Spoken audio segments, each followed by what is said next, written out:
Hola, ¿qué tal? Muy buenas noches, bienvenidos a su programa, Las Palabras Clave. La cita de los lunes a las 9 en punto por esta señal de tu canal 10, que gracias a la vía satelital llega a toda la península de Yucatán y gracias al internet a cualquier parte del mundo. Es un gusto que nos reciba en su casa, sobre todo porque el tema que tratamos esta noche tiene muchísimo que ver con su vida cotidiana. Tiene que ver con la salud. Ya ve que aquí en este programa tratamos en lo posible de atender a temas que tengan un interés social particular. No solo política, no solo cultura, no solo sociedad, sino todo lo que tenga que ver con el interés de las personas y la agenda periodística. En estos días y por estas fechas, dadas las circunstancias del clima y todo lo que vamos a platicar con nuestros invitados, hay cierta prevalencia de un par de enfermedades que aquí nuestros especialistas nos van a decir de qué se tratan y cómo nosotros podemos atenderlas. Tengo dos invitados que son doctores, imagínense, entre doctores estoy. Agradezco mucho la presencia esta noche del doctor Carlos Machain Williams, él es investigador del Centro de Investigaciones Regionales, doctor Hideo Noguchi de la UADY. ¿Cómo está, doctor? Muy bien, ¿qué tal? Buenas noches, muchas gracias por la invitación. El doctor, su área de especialidad tiene que ver con las cuestiones de los virus, de qué pasa una vez que pique el mosquito. Y aquí a mi derecha tengo el gusto de que nos acompañe el doctor Julián García Rejón. Él es biólogo, maestro en ciencias con especialidad en entomología y doctorado en ciencias también con esa especialidad. Doctor, buenas noches. Buenas noches, Carmen. Muchas gracias por la invitación. Y usted tiene que ver con los mosquitos. Exactamente. Con los famosos vectores, que nos van a explicar de qué se trata. Nuestras palabras clave de esta noche son estadísticas del dengue y la chikungunya, factores de riesgo, los síntomas, la prevención y la atención de esta enfermedad y finalmente cuáles son las perspectivas en virtud de la etapa en la que nos encontramos del año y demás. Yo quisiera que por favor vayamos a la nota, que nos dé un poco de contexto porque finalmente la autoridad de salud nos da ciertas cifras, las cifras oficiales que nosotros ahora le presentamos. El dengue en Yucatán continúa a la baja, registrándose 143 casos, lo que representa un descenso del 67% en comparación al año pasado, informó el secretario de Salud, Jorge Mendoza Mezquita. Tenemos 143 casos registrados hasta el día viernes, realmente es cerca del 67% menor al año pasado.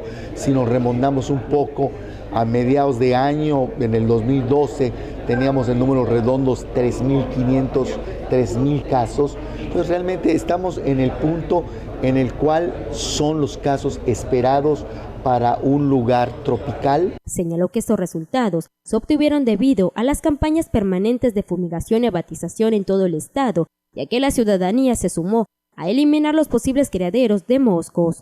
Por eso, repito, tenemos de manera permanente esta campaña de fumigación, pero no hay que perder de vista que la eliminación de los criaderos de moscos es la piedra angular. Si uno elimina el sitio de reproducción, es la forma como podemos realmente tener un control. La eliminación del mosco adulto ayuda, mitiga, pero no puede ser la piedra angular. Destacó que ante las lluvias que se han presentado en los últimos días, la Secretaría de Salud está analizando realizar una edición de descacharrización masiva. Sí, tuvimos una descacharrización, entonces en esta época es normal que haya ese incremento. Estamos valorando cuál va a ser el momento preciso para convocar a otra descacharrización, pero sí pedir a la ciudadanía que siga colaborando como lo ha hecho y que elimine sus criaderos en forma cotidiana. O sea, no espere a campañas masivas. Las campañas masivas son un extra, pero todos los días lo que no le sirva, por favor que lo elimine. Con imágenes de Antonio Ordóñez, Merly Gómez, Notivisión. Ahí tiene usted la información que nuestros compañeros de noticias preparan en sus noticieros cotidianamente, pero estos datos, dado el lugar en el que nos encontramos, tienen que ver con nuestro estado, pero la información en sí misma es aplicable a toda la península, a todos aquellos lugares tropicales. Doctor, ¿qué tanto esas estadísticas pueden variar en función del lugar en el que estamos nosotros viviendo? Bueno, realmente la península de Yucatán, como bien compartías, pues tiene más o menos el mismo clima, o sea, calor, lluvias muy marcadas, o sea, hay una época muy marcada de lluvias, una época de secas, y también igual cabe mencionar que se están acercando lo que son los huracanes, que también trae pues agua y por lo tanto hay disponibilidad para que los mosquitos pues se reproduzcan y pues y por ende también igual puedan aumentar el número de casos de enfermedades transmitidas por mosquitos. Gracias, doctor. En lo que se refiere a las estadísticas, doctor, en lo que se refiere a las estadísticas, ¿qué tan confiables pueden ser los datos que nos da la autoridad? ¿Se pueden conocer realmente los casos como tales?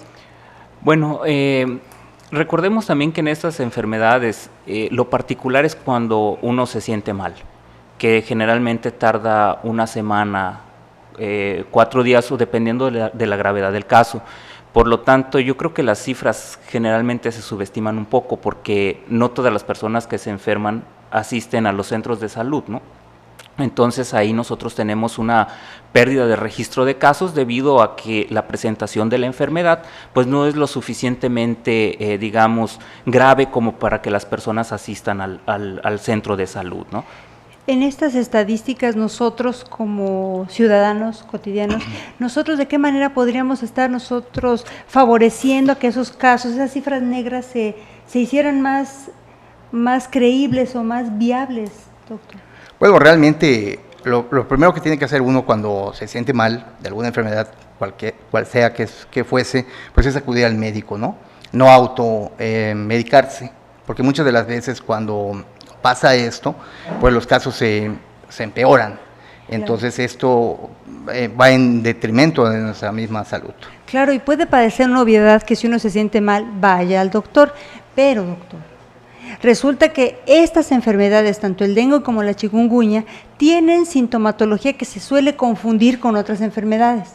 Desde luego, sí, de hecho, bueno, ambas, a pesar de que los virus que la ocasionan son diferentes, la sintomatología, como bien lo mencionas, es muy similar en ellos. Y desgraciadamente es similar a muchas otras, ¿no? A muchas otras enfermedades. Entonces, aquí lo que básicamente ayuda son las campañas de monitoreo activo que se hacen en los centros de salud. Hay que recordar que muchas veces, aunque uno no se sienta mal, el virus está circulando en el organismo. Entonces, uno puede transmitir el virus a un mosquito susceptible sin que nosotros nos sentamos mal. Entonces, siempre es efectivo hacer estos monitoreos activos, aunque la gente no se sienta mal, que participe cuando las autoridades así lo requieran para que se puedan establecer bien estas estadísticas, ¿no? Ahorita menciona algo importante que tiene que ver con el mosquito. Doctor, ¿cómo es posible que un mosquito sea capaz de esto? Bueno, realmente ha sido una adaptación. O sea, los mosquitos realmente viven con nosotros en todo momento, comparten las habitaciones, comparten los patios, comparten todo. Entonces nosotros, si le dejamos algún lugar en donde haya agua o pues se puede acumular agua, pues bueno, se reproducen, se hace la fase adulta, que es la que es hematófaga, y pues bueno, si nosotros estamos allí, pues se alimenta de nosotros también. ¿Qué es hematófaga? Que se toma la sangre. Exactamente, que es una alimentación sanguínea. Y por lo general es para seres humanos y todo lo que se le atraviese que tenga sangre. Sí, realmente cada especie de mosquito tiene ciertas características diferentes. En el caso de Aedes aegypti, que es el que transmite el dengue, es un mosquito llamado antropofílico o que tiene preferencias por los humanos. Si hubiesen la oportunidad de otras alimentaciones, tal vez de un gato o de un perro, va a preferir alimentarse del ser humano. O sea, si usted cree que porque tiene su perro, su gato, ya la libró, no. ¿Son los seres humanos los que tienen preferencia estos animales? Exactamente, sí, porque nosotros tenemos ciertas cosas que los atraen, como es el sudor, como es el CO2, que respiramos oxígeno, exhalamos CO2, y eso indica al mosquito que ahí hay un organismo del cual se puede alimentar. O sea, mosquito ven. Oiga, doctor, ¿quiénes se suelen poner más mal? Una vez más hablando de estadísticas, ¿quiénes tienen la cifra de mayor incidencia en dengue y en chikungunya? Bueno, como ya les mencioné, ambas enfermedades, aunque se parecen mucho, los virus que las transmiten son muy distintos. Entonces, aquí las personas en el caso de dengue, que tienen mayor riesgo de contraer una enfermedad severa, son aquellas personas que ya han estado en contacto previamente con el virus, como son los casos. Nosotros ya sabemos que existen 4 virus distintos del dengue, que para facilitarlo es dengue 1, 2, 3 y 4. ¿Y cuál es el más grave? Es el 4, supongo. No necesariamente, cualquiera de los 4 virus puede causar un síndrome hemorrágico, cualquiera de los 4, y puede suceder en primeras infecciones, pero esto se ve, es muy común, por ejemplo, en Asia, donde los virus son un poco más patogénicos o virulentos, por decirle de alguna forma, ¿no? Estos virus ya los tenemos nosotros también aquí en México, pero aquí en México lo que se ha estado presentando son los casos de segundas infecciones. Segundas infecciones, ya sea cualquiera de las combinaciones, que tengas una primera infección con dengue 1, dengue 2, dengue 3, y después tengas una infección secundaria con un dengue 4, un dengue 1, etcétera. Pues sí, las combinaciones cambian y entonces eso incrementa las posibilidades de que uno tenga un dengue hemorrágico. Entonces son esos factores y no el hecho de que sean mujeres o sean hombres, o sean niños o sean personas de la No, tercera básicamente aquí se puede presentar en cualquiera. Los casos, por ejemplo, de chikungunya, ahí sí hay que tener mucho cuidado con los adultos mayores, gente que ya tiene algunos problemas de artritis, sobre todo, porque esas son las secuelas más graves que puede dejar, ¿no? No, y cuando hablemos de secuelas, yo creo que muchas de las personas se verán identificadas con la sintomatología, que además alguna vez escuché que el problema que reside en que no se puede establecer de principio de qué estamos hablando, hace que prospere esta enfermedad. Efectivamente, o sea, como mencionamos, para poder saber qué realmente es lo que tenemos, pues tenemos que acudir al médico, y el médico, en base a la sintomatología que tengamos y a las pruebas diagnósticas, son las pruebas que se hacen con la sangre de la persona enferma, se puede diagnosticar y se puede decir si es dengue, si es chikungunya, etcétera, o es otra enfermedad que se parece. Entonces, en lo que se refiere a ese mosquito, ¿con esas dos nos quedamos o todavía puede ser otra cosita? Bueno, realmente ahorita hay un virus que está cerca de acá, que está en la parte de Sudamérica, que es el virus Zika. Es un virus que también lo transmite Aedes aegypti. O sea, ¿cómo puede un mosquito tener tanto poder, verdad? ¿Verdad? Qué interesante. ¿Verdad? Sí. Y ese otro virus, todavía no vamos a hablar de él esta noche, pero tiene que ver con esto que se llama vectores. Digo, antes de ir a la pausa, les quisiera pedir, doctor, si es tan amable, que nos diga a qué se refiere eso de vector, para tenerlo un poco más claro. Bueno, realmente la palabra vector, como su nombre lo indica, o sea, lleva una dirección de. Entonces, en ese caso, por ejemplo, para los virus, el que lleva al virus de persona a persona es un mosquito. En este caso del dengue es el Aedes aegypti. Eso es un vector. Eso es un vector. Es el que transmite no, el patógeno, no solo los el mosquitos, virus. hay otra serie de bichos o de animales que pueden ser vector. Claro, sí, realmente, si nos vamos a la parte más estricta, realmente hay vectores biológicos, como es en el caso del mosquito y el virus dengue, que pasa por una etapa en su organismo, el virus que se aumenta, etcétera, para poderlo transmitir, pero hay algunos otros que pueden ser vectores mecánicos, como las moscas, los cuales se posan en un agua, en algo descompuesto, y después se posan en una comida. Entonces, acarrean bacterias de un lugar a otro. Pues con razón los entomólogos tienen hasta guiones para las películas de terror y de suspenso. Así ¿no? es. Entonces, el mosquito puede tener más potencia, no puede ser portador de más cosas, y no solo el mosquito puede ser vector, sino todo aquel bicho que pueda transmitir a un ser humano una enfermedad. Alguna enfermedad, sí. Perfecto. Vamos a ir a la pausa en estos momentos. Regresando, vamos a platicar de ese otro virus que es la chikungunya y que el doctor amablemente nos va a decir de qué se trata. Vamos a la pausa y regresamos.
Conozca la verdad a diario, con el periódico de mayor circulación en el estado de Yucatán y parte de la península.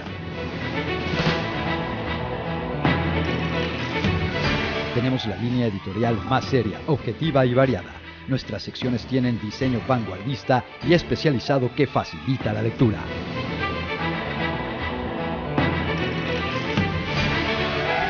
La verdad dicha a diario.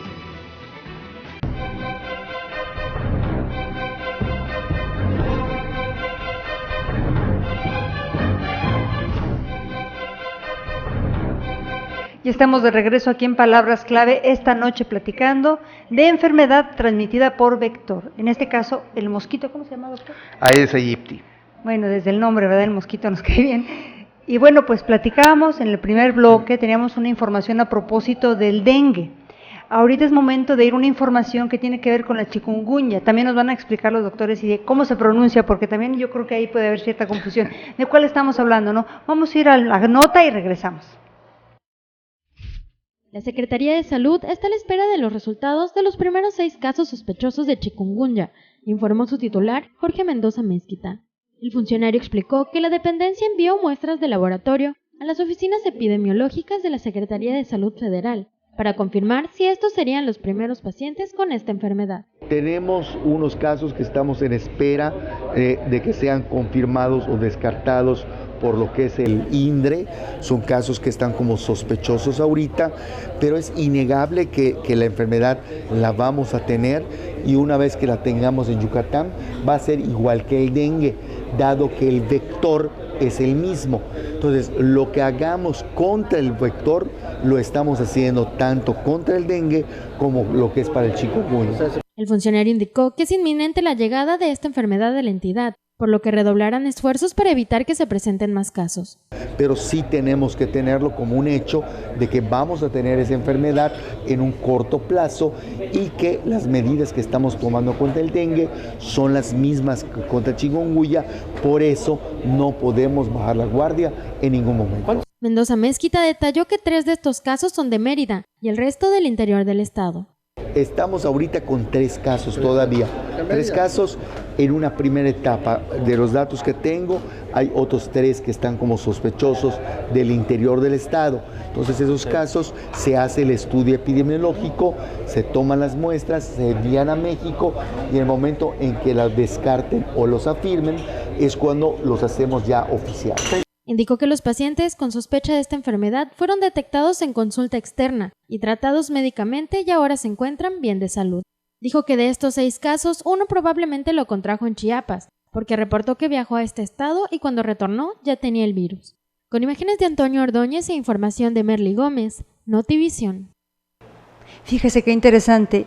En el primer bloque los doctores nos hablaban de lo importante es que las personas acudan para que se tengan datos más confiables acerca de esta enfermedad. Y aquí tenemos la información del secretario de Salud, en donde nos dice que llegan las personas, pero hay que esperar a toda una serie de cuestiones para que se pueda determinar qué tipo de enfermedad es. Tengo entendido que eso atiende a una norma oficial. Doctor, ¿existe toda una metodología para que esto se pueda dar, para que podamos decir qué enfermedad es? Desde luego, existe una metodología. Las instituciones de salud ya tienen unos algoritmos en los cuales ellos, al momento de detectar algún sospechoso, continúan y siguen con estos algoritmos hasta poder llegar al diagnóstico final, ¿no? Pero también hay que recordar que en el caso del virus chikungunya es un virus nuevo, es un virus que antes no se había presentado inclusive en América. Entonces, con la introducción súbita de este virus, la Secretaría de Salud pues también ellos tienen que prepararse, ¿no? Pero ahora sí, como decimos, tienen que prepararse sobre la marcha para poder ir atendiendo todos estos casos, ir formulando el algoritmo de trabajo que ellos van a llevar, y entonces ya en base a eso y a la experiencia que nos va a dar este primer brote, esta primera introducción del virus, pues podemos seguir trabajando para eficientizar ese diagnóstico. Oiga, doctor, mencionaba el doctor Mendoza lo importante que es ahorita estar atendiendo y estar con la guardia en alto para esta enfermedad del chikungunya o chikungunya. ¿Cuál es el nombre? Chikungunya. Chikungunya, bueno, pues chikungunya. Este virus, resulta que lo tenemos que estar atendiendo, pero usted menciona algo muy importante, es nuevo. Entonces, de aquí a que hace el recorrido, esta metodología, este protocolo para que se pueda saber si es o no efectivamente esta enfermedad, se pierde tiempo, ¿no? Se ¿Qué tan pierde, grave puede ser? Bueno, nosotros quisiéramos que tener un diagnóstico rápido, preciso, ¿no? Pero primero tendríamos que explicar un poquito acerca del diagnóstico. El diagnóstico lleva su tiempo. Cuando es un diagnóstico serológico, nosotros tenemos que esperar alrededor de 4 a 6 días para poder encontrar en la sangre lo que nos va a indicar la presencia de la infección. Por otro lado, si nosotros tratamos de hacer un diagnóstico más temprano por una técnica molecular, eso es muy caro. Entonces, las instituciones de salud, pues imagínate, si tenemos 400, 500, 600 pacientes, nada más cada prueba de estas cuesta alrededor de 4 o 6 mil pesos. Aun cuando tengamos entonces la infraestructura para hacerlo, el costo es muy alto. Es muy alto. Entonces, siempre tenemos que tener en cuenta esos factores para poder determinar qué caminos y qué herramientas vamos a utilizar, que por un lado sean eficientes, pero por otro sean costeables, ¿no? Fíjese que tenemos familiares, seguramente usted también, que están viniendo de vacaciones, y en mi caso particular me decía una prima, oye, pero eso del mosquito no es cierto, ¿verdad? O sea, yo creo que se imaginan, no lo sé, que viene una nube de moscos y nos ataca. ¿Cómo es que puede llegar, decía el doctor, que llegó apenas este virus? ¿De dónde viene el mosquito y por qué de repente nos trae otro virus? Bueno, realmente hay que aclarar una serie de situaciones. El mosquito que transmite esta enfermedad del dengue, el virus chikungunya, el virus Zika, se llama Aedes aegypti, si lo estoy, así como se lee. Ajá. Y su mismo nombre lo indica, aegypti de Egipto. Exactamente, es un mosquito africano que poco a poco se fue haciendo cosmopolita. O sea, ¿qué es eso? Que poco a poco se fue adaptando a las condiciones ambientales y en las cuestiones culturales de diferentes partes del mundo. Entonces, en América, pues, por lo mismo de las lluvias, por lo mismo a veces de que podemos almacenar muchas cosas que ya realmente no nos sirven, o sea, no las sacamos realmente a la basura, entonces pues estas acumulan agua y pues se pueden reproducir e irse aumentando en cantidad. Ahora bien, como usted mencionaba, ¿no? De que pues es un mosquito ya presente acá, el virus chikungunya es un virus que no lo teníamos acá, es un virus originario de África, como mencionó el doctor Machaín, quiere decir el hombre que se retuerce, porque su sintomatología es de dolor, de mucho dolor. Entonces, este virus aparentemente llegó a través del Caribe, aparentemente llegaron algunas personas enfermas, y en el Caribe, en la parte holandesa, en las Antillas, llegan las personas enfermas, hay el mosquito vector, se infectan los mosquitos, y los mosquitos se los siguieron transmitiendo, ahora sí, a las personas que vivían allí. Y posteriormente se fue diseminando con la globalización, etcétera.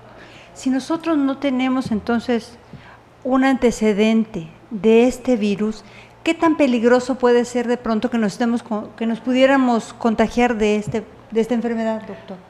Bueno, básicamente el riesgo existe porque como nunca hemos tenido contacto con el mosquito, nuestro organismo no ha generado esa línea de defensa que tenemos nosotros cuando nos infectamos con algún patógeno. Entonces, ahorita, en este momento en el que estamos, la principal acción que nos queda es el control del vector. Eso es lo que tenemos que atacar en el momento, el control al mosquito. Desde luego, controlar al mosquito para disminuir el contacto de los mosquitos con los humanos y entonces, de esta forma, minimizar la cantidad de gente que se puede infectar con el virus. Entonces, las actividades y las acciones de prevención son básicas. Efectivamente. Hablando de factores de riesgo muy en concreto, usted mencionaba que el agua que se estanca, lo hemos escuchado para el dengue, ¿aplica igual para chikungunya? Exactamente, son las mismas condiciones, realmente hay que mencionar aquí, a veces la gente o a veces las personas no entienden mucho el asociar el agua con los mosquitos voladores que son los que transmiten las enfermedades. O sea, dentro del ciclo de vida del mosquito incluye varias etapas. Tiene una etapa acuática en la cual busca lugares con agua para oviponer o poner sus huevos, ¿sí? Después de esos huevos salen lo que son las larvas o los gusarapos que conocemos, pasa una etapa de transición llamada pupa de un día a día y medio, y posteriormente salen los mosquitos adultos. Entre 6 y 7 días tenemos una generación completa de mosquitos adultos, ¿sí?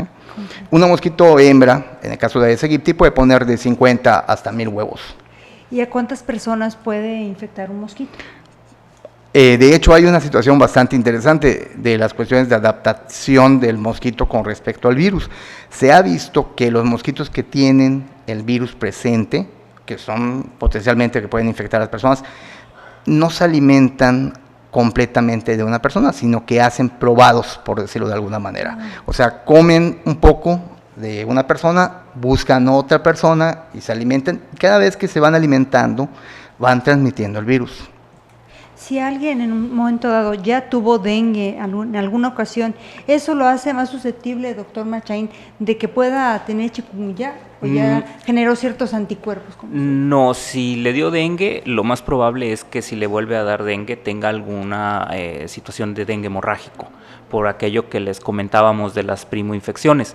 Y como los virus son diferentes, no, si a ti ya te dio dengue y te dolió mucho, cuando te dé chikungunya también te va a doler mucho. Entonces, factores de riesgo son los estancamientos de agua. En eso incluimos también los floreros. Me preguntaron si los floreros de los claro, y los floreros de exactamente. casa. Realmente aquí nosotros, para nosotros los entomólogos, es dividir lo que son los criaderos. Criadero es todo aquel lugar que puede almacenar agua en algún momento, o sea, y generalmente es agua de lluvia, aunque también hay lugares como por ejemplo los depósitos de agua que tenemos en nuestras casas. Cuando por ejemplo también no hay mucha agua circulante, pues tenemos esos lugares abajo en el agua, cisternas, y a veces esos lugares son los sitios ideales para los mosquitos. Entonces hay que tenerla tapada, por ejemplo. Exactamente, las alcantarillas que hay en las calles también pueden llegar a ser criaderos, o sea, cualquier lugar en donde haya agua. Una persona, por su estado de salud, puede ser susceptible más que otra de enfermarse de este virus, doctor. Pues no realmente, básicamente aquí el riesgo es que te pique el mosquito. Ahora, en personas pediátricas y en mayores de 65 años y que tienen alguna comorbilidad, sea alguna otra infección, algún daño en el páncreas, hígado, inclusive artritis, ellos pueden sufrir un poco más lo que es la infección, ¿no? Y la convalecencia por las cuestiones de artritis se puede alargar mucho más. Entonces el costo también de atención en salud se puede hacer. Desde luego, es uno de los sí, ¿no? y no solo por lo que le cuesta al paciente, sino incluso por lo que le cuesta a las empresas en las que trabajan estos pacientes. Claro, y al Estado mismo para atender todas esas circunstancias que son ya epidémicas, ¿no? Tengo entendido que se pueden considerar así dependiendo del número de casos. Vamos a ir a la pausa en este momento. Regresando, vamos a atender algunas llamadas que han llegado a nosotros y además hablar de manera muy concreta de cuál es la sintomatología de estas enfermedades. Vamos a la pausa y regresamos.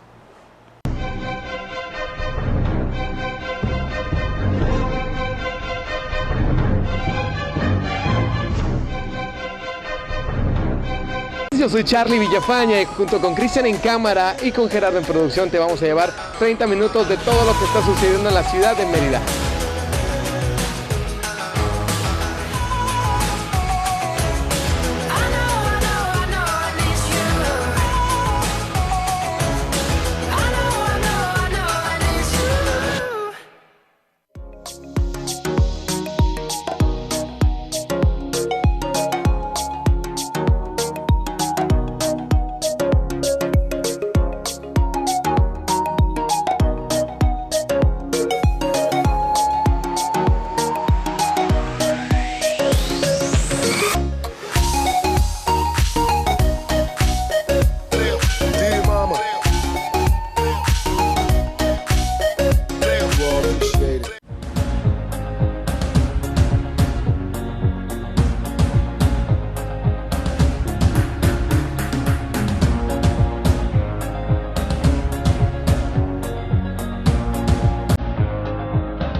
No sabe cómo disfrutamos aquí al Floor Manager, porque tiene unos escenarios catastróficos que, bueno, nos preguntaba, y aquí los doctores nos hacían luz al respecto, de si es en cualquier líquido donde este mosquito puede reproducirse. Usted nos hace una precisión importante, doctor. Sí, realmente los mosquitos, y en ese caso Aedes aegypti, requiere agua, que sea agua que pues no esté contaminada, que no tenga alguna sustancia que sea perjudicial para él, y puede ser agua que de hecho puede ser parcialmente clorada, o sea que es agua, por ejemplo, potable, pero al sedimentarse, pues el cloro va hasta el fondo y pues puede ser, exactamente, puede utilizar esa agua.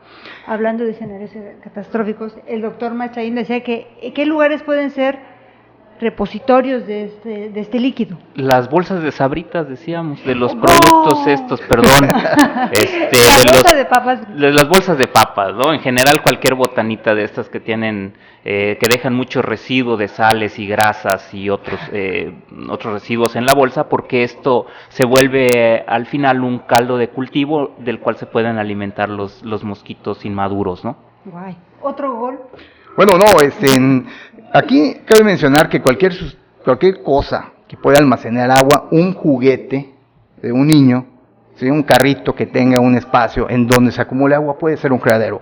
Una cáscara de un huevo, una cáscara de coco, un hueco de los árboles, un hueco en las piedras, una bráctea entre las plantas, o sea, infinidad de cosas puede ser un criadero de mosquitos. No es para panicarse, ¿verdad? Sino para hacer una observación meticulosa de cuáles pueden ser esos lugares en nuestra casa que están siendo riesgo de que se concentre el agua y de que el mosquito pueda hacer de las suyas. Vamos a los síntomas, tenemos llamadas al respecto. ¿Por qué duele tanto? Se parecen los dos, pero ¿qué sienten las personas cuando ya se contagiaron?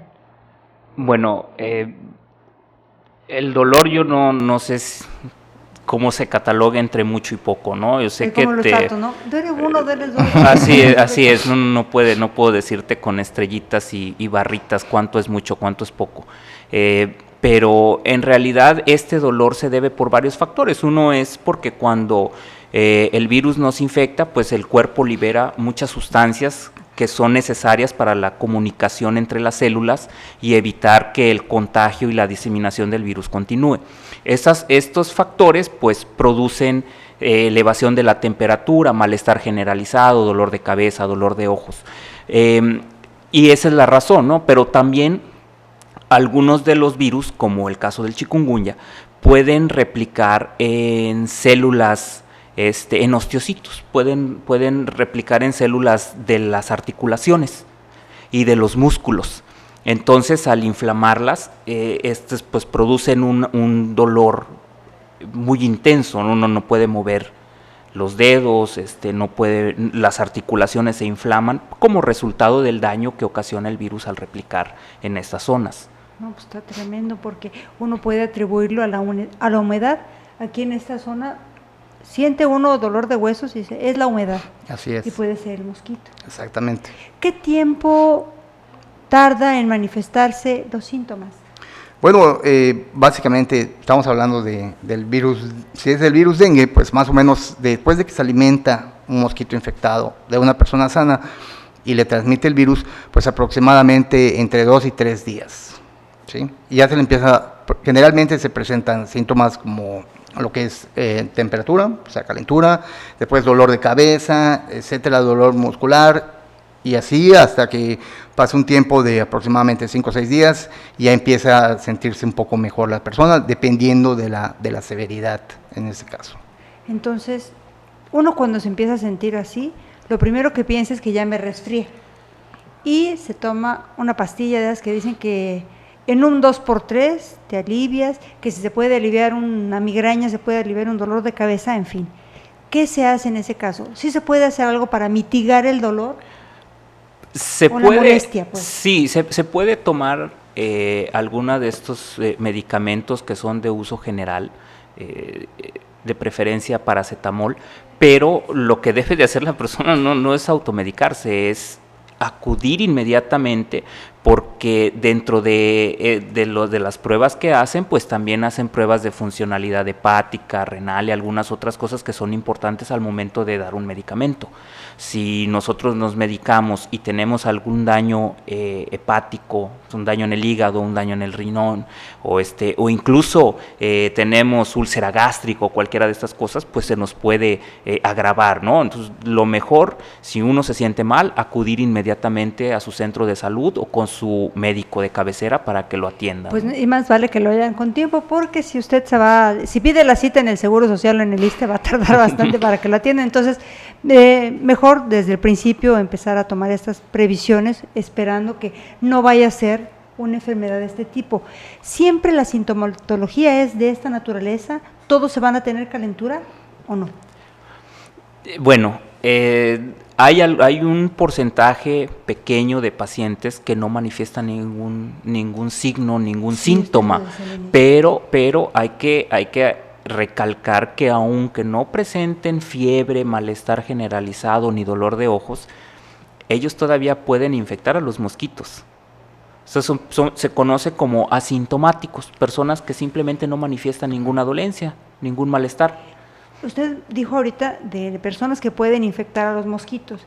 ¿Entre personas se contagia el dengue y la chikungunya? No, realmente necesita o requieren que haya la transmisión por un mosquito. Mire, qué importante es. Ahora bien, y eso es algo muy importante que usted comentó, generalmente cuando hay un caso de dengue en una casa, es muy probable que a las demás personas de esa misma casa les dé también. Es que el mosquito anduvo en la misma fiesta. Exactamente. En el mismo patio, ¿no? Entonces, la situación es esta, ¿no? Por eso es lo importante de ir al médico, de que también igual las mismas autoridades conozcan que hay un problema, que hay un caso en determinada zona, para poder implementar algún cordón de salud sanitario en ese lugar y se corte la transmisión, que no se siga transmitiendo a otras casas. Mire, aquí yo creo que viene muy a colación esta llamada del señor Linguazo, de la Colonia México. Don Manuel pregunta, ¿la abatización ayuda a que el virus no se reproduzca? Bueno, realmente la abatización es la utilización o la aplicación del abate, que es un insecticida que mata a la etapa acuática del mosquito. Lo que impide es que mata lo que son las larvas. Sin embargo, eso es algo muy importante. Lo que se debe de hacer es evitar los sitios. O sea, si por ejemplo tenemos una botella de una soda de refresco, no le vamos a aplicar el abate a esa botella. O sea, lo que debemos hacer es voltear la botella para que no pueda acumular agua. Realmente la utilización de algún producto, llámese un insecticida o lo que sea, realmente tiene que conllevar a tanta exposición a un riesgo, en ese caso una resistencia a un producto, etcétera. Entonces lo que no debemos hacer es darle oportunidad. La abatización solamente se hace en los lugares en donde se tiene que mantener ese lugar con agua, solamente allí.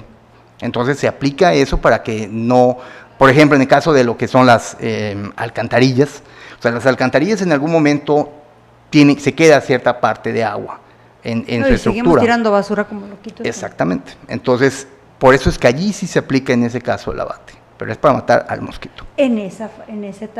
En esa etapa, exactamente. Gracias, doctor. Doctor, preguntan si hay vacuna.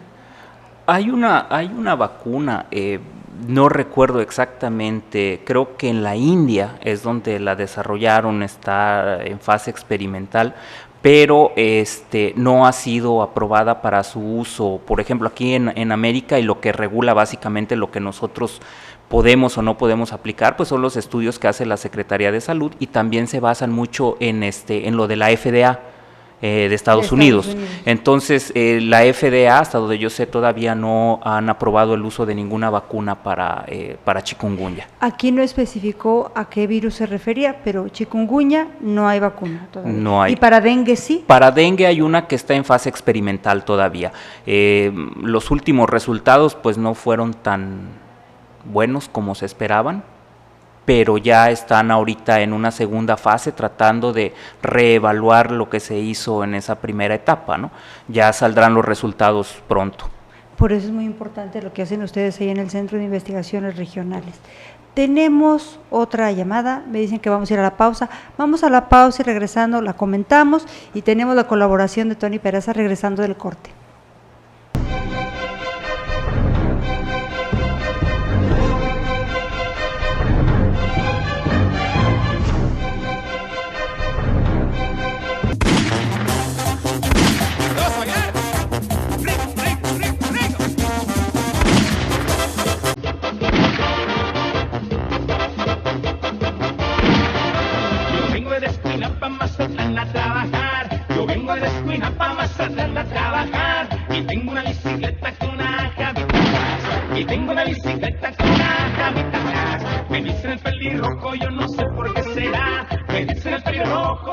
Yo soy Charly Villafaña y junto con Cristian en cámara y con Gerardo en producción te vamos a llevar 30 minutos de todo lo que está sucediendo en la ciudad de Mérida.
Que le digo, nuestro floor manager sigue con sus escenarios catastróficos, bueno, ya luego le contaré, son demasiado catastróficos. Aquí el señor Fernando Campos, del Rumbo del Centenario, dice que hay que pedir al gobierno la descacharrización antes de que caigan las lluvias, sobre todo por el poniente. Yo creo que toda la ciudad debemos estar prevenidos. Fíjense que ahorita es momento de hablar entonces de prevención y atención. Prevención, que no se acumule el agua. Exactamente. Si alguien ya se infectó, ¿qué se hace, doctor? Si alguien ya se infectó, bueno, lo ideal sería evitar la presencia de moscos dentro de la casa donde está el enfermo, ¿no? Porque hay que recordar, como lo dice el doctor, los mosquitos son atraídos por el calor y por el CO2 que nosotros generamos. Y es exactamente lo que nos pasa cuando estamos postrados en la cama con altas temperaturas, ¿no? Nos podemos mover, tenemos dolencias, estamos sudando, entonces todo eso nos vuelve a nosotros atractivos para los mosquitos. Entonces lo ideal ahí es una barrera física, un pabellón, el uso apropiado de los insecticidas dentro de la casa, tratando de que el insecticida tenga contacto con los mosquitos, tener certeza de que podemos fumigar en los closets, abajo de las camas, los lugares oscuros, y en general evitar la presencia de moscos en donde está el enfermo, ¿no? Las personas que están en contacto con esos insecticidas pueden salir peor con el insecticida, es decir, no llega un momento dado en que se pueda ser más venenoso el insecticida que lo que le hizo el mosquito. Efectivamente, o sea, lamentablemente no, eso es algo muy cotidiano en nuestro estado y en la península. Es de los famosos, no quiero decir marcas, ¿sí? Las espirales, ¿sí? Las espirales que se prenden, se queman, que ¿sí? Son verdes. Ajá, o pueden ser de otro color. Lo que pasa es que se prenden y generalmente se colocan cerca de uno, y generalmente, de hecho hay mucha gente que se duerme, abajo pone esas espirales, y lo que están haciendo realmente es como que estuvieran fumando, porque el humo, ¿sí? Que es realmente, esas espirales son carbón con insecticida impregnado. Entonces, al calentarse o al quemarse, hacen combustión, y lo que se libera dentro del humo es el insecticida. Entonces, lo que está respirando uno, claro, si está cerrado, pues es el humo. Hay que seguir las instrucciones, en las etiquetas claramente lo indican. Si ustedes se acuerdan los anuncios de las plaquitas, esas que anuncian en la tele, la señora abre la ventana, ¿sí?, para que corra el aire. ¿Por qué? Los mosquitos vuelan en contra del aire, ¿sí?, en contra del viento. ¿Por qué? Porque cuando el viento pasa, se llevan nuestros olores, se lleva nuestra temperatura, y eso les indica a los mosquitos que hay algo. ¿Dónde está la víctima? Exactamente. Entonces ellos van buscando en contra del viento en dónde estamos nosotros para ir y alimentarse de nosotros. Entonces, si nosotros ponemos un insecticida, llámese plaquitas, espiral, etcétera, como una barrera, pues ellos al detectarlo, mejor le dan la vuelta y ya no van y nos pican. Fíjese qué interesante que estén aquí investigadores que están constantemente revisando bibliografía, todo lo que se va generando en nuestro país y en otras partes del mundo a propósito de estas enfermedades. En su opinión, como especialistas en estos temas, ¿consideran que sabemos lo suficiente acerca de estos virus? ¿O nos falta más información? Digo, literatura especializada hay muchísima y ustedes son los que afortunadamente la pueden leer e interpretar, pero nosotros cotidianamente, ¿qué nos falta saber?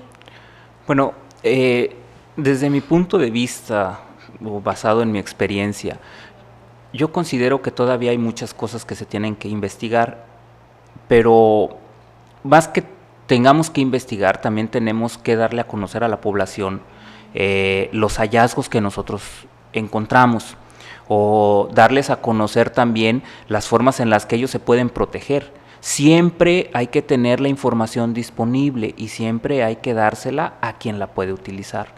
En este caso, las personas, las mismas personas que están dentro de las casas, los niños, por ejemplo, sería ideal, sería maravilloso tener, por ejemplo, dentro de la currícula de las clases de primaria, una que se hable acerca de la prevención de enfermedades. No sé si la tengan, pero sería muy bueno, sobre todo en estas enfermedades transmitidas por vector, porque como dice el doctor, el sentido común, ir y voltear la botella, eso lo podemos aprender y puede ser una herramienta muy útil en la prevención.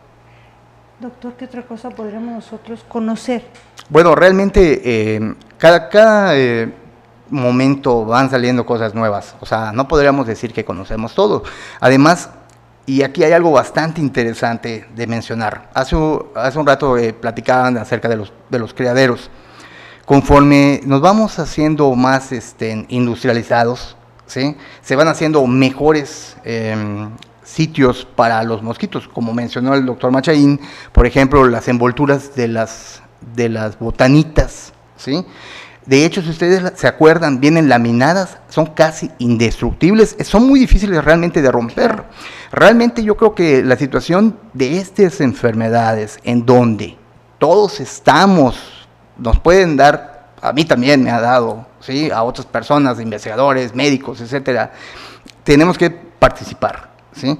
Y esa participación, por ejemplo, también debe de permear hacia las empresas que se dedican a hacer los empaques de la botanita, los refrescos, pero no etcétera. Ni siquiera salir, ¿sí?, de las escuelas. Pero... Porque eso es algo importante, o sea, realmente el manejo, social, ¿no?, claro, el manejo eficiente de la basura podría evitar que hayan criaderos de mosquitos. Empresas, nosotros y los medios de comunicación también atender estas situaciones, no nada más preocuparnos porque el Chapo se fugó, ¿verdad? Vamos a ir ahorita a la colaboración de Tony Peraza, nuestro colaborador de cada semana.